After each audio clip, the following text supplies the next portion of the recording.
আমাদের মধ্যে অনেকেই আছি আমরা যারা ক্রিস্টিয়ানো রোনাল্ডোর সমালোচনা করি তার অ্যারোগেন্ট আচার আচরণের কারণে।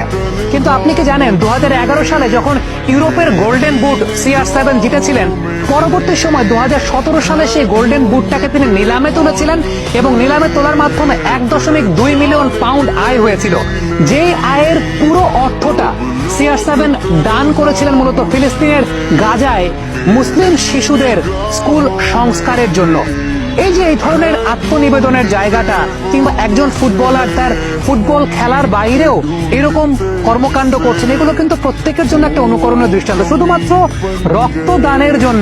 রক্তদানের জন্য তিনি শরীরে কোনো প্রকার ট্যাটু অঙ্কন করেন না। আমরা বিশ্বব্যাপী অনেক ফুটবলারকে দেখি যে শরীরব্যাপী ট্যাটু করছেন, এটা একটা ফ্যাশন বা আইকনিক একটা স্টাইল হিসাবে ব্যবহৃত হয়। বাট ক্রিস্টিয়ানো রোনাল্ডো ট্যাটু ছাড়াই তিনি আইকনিক স্টার। কারণটা হচ্ছে তিনি ট্যাটু গ্রহণ করেন না, এই কারণে তিনি রক্ত দিতে পছন্দ করেন।